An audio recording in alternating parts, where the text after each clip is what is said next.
અનુસૂચિત જાતિ અને અનુસૂચિત જનજાતિ સમાજ દ્વારા તારીખ 21ના ભારત બંધના એલાનમાં રાજકોટ શહેરની જાહેર જનતાને જોડાવા અપીલ।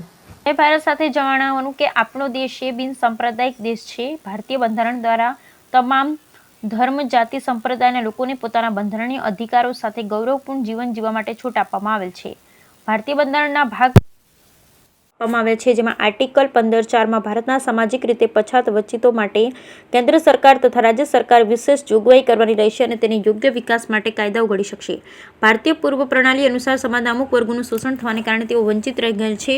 આવા વંચિત, શોષિતો એવા અનુસૂચિત જાતિ, અનુસૂચિત જનજાતિના હક અધિકારો માટે કેન્દ્ર સરકાર, રાજ્ય સરકાર દ્વારા રિઝર્વેશન પોલિસી બનાવવામાં આવેલ છે, જે અંગે હાલમાં વંચિત વર્ગોમાં બે ભાગ થાય અને આંતરિક રાગદ્વેષ ઉત્પન્ન થાય રીતે સમાજનો નામદાર સુપ્રીમ કોર્ટ દ્વારા તારીખ 1/8/2024ના રોજ આપવામાં આવેલ ચુકાદાથી ફલિત થાય છે।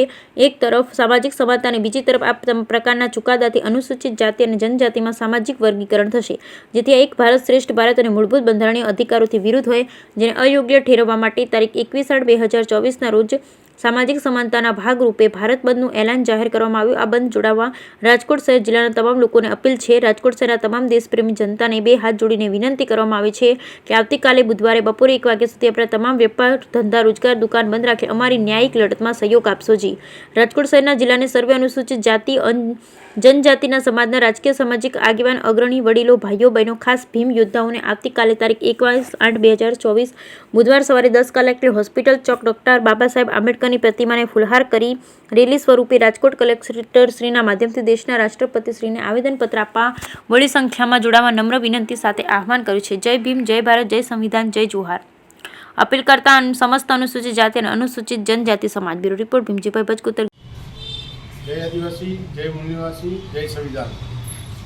રાજકોટના SC/ST જે સંગઠન આજ ભેગું થયું છે, એનો મતલબ ને ઉદ્દેશ એક જ છે, આદિવાસીઓની અને SC/ST સમાજની જે આરક્ષણની સીટ છે એનો વિરોધ કરીને અમે જે સમાજની એકતાને ભેગા થવાઈએ છીએ, એનું કારણ એક જ છે કે જે અમારી આરક્ષણની અને જે રિઝર્વેશન સીટ છે એમાંથી જ્યારે પણ સરકાર ભાગલા પાડી રહી છે, એ ભાગલાનો કોઈ મહત્વપૂર્ણ ભાગ છે જ નહીં। આ SC/STના વિરુદ્ધ જે કાવતરું રચી રહ્યું છે એનો અમે સખત વિરોધ કરી છીએ।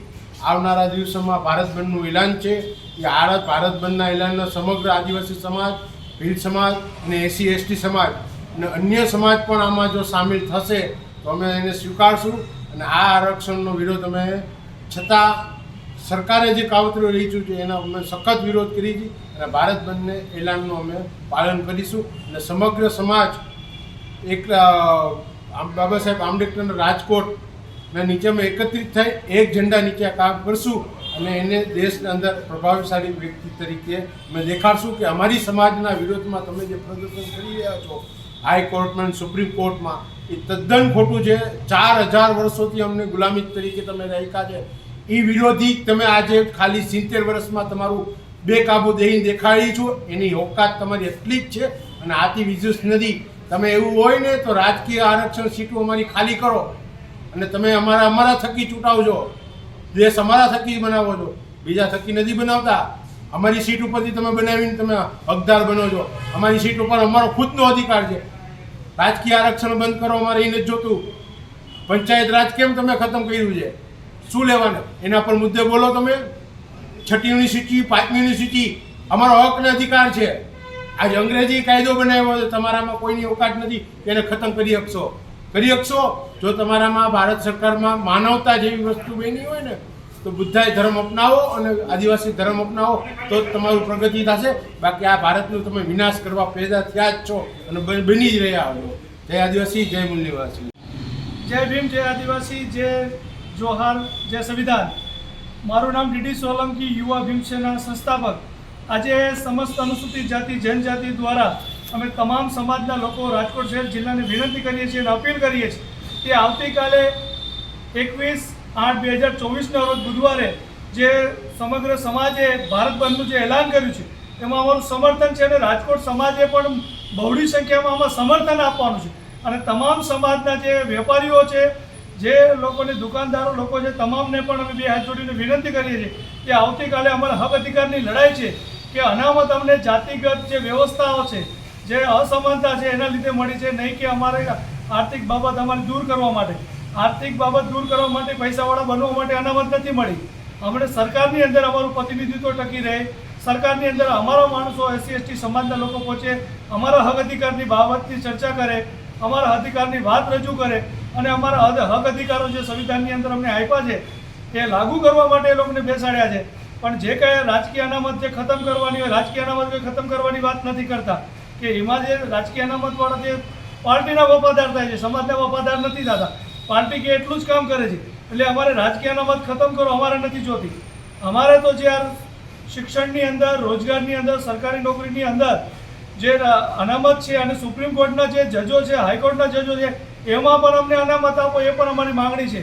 તો આ બધી માંગણીઓ લઈને અમે આવતીકાલે બુધવારે સવારે 21 તારીખે સવારે 10 વાગે બાબા સાહેબના સ્ટેચ્યુ હોસ્પિટલ ચોકથી બહોળી સંખ્યામાં એસસી એસટી સમાજના લોકો કલેક્ટરશ્રીના માધ્યમથી રાષ્ટ્રપતિ પ્રધાનમંત્રીને અમે આવેદન આપવાના છીએ અને રજૂઆત માંગણી કરવાની છે. આ લડાઈ અમારી આ પૂરી નથી થઈ જવાની. આ લડાઈ જ્યાં સુધી અમારી માંગણી સ્વીકારવામાં નહીં આવે ત્યાં સુધી આ લડાઈ ચાલુ રહેશે. એટલે તમામ સમાજના રાજકીય, બિન રાજકીય, સામાજિક સંગઠનો, આગેવાનો, વડીલો, ભાઈઓ બહેનોને, તમામ ભીમ યોદ્ધાઓને મારી બે હાથ જોડીને આહ્વાન છે કે આવતીકાલે તમારા સમાજના હક અધિકાર માટે, સમાજના અસ્તિત્વ માટે, તમારા બાળકો ભવિષ્યમાં સરકારી નોકરીમાં તમે જોવા માંગતા હોય તો તમામ નોકરિયાત વર્ગ પણ સાથે જોડાવજો એવી વિનંતી છે. જય ભીમ, જય ભારત.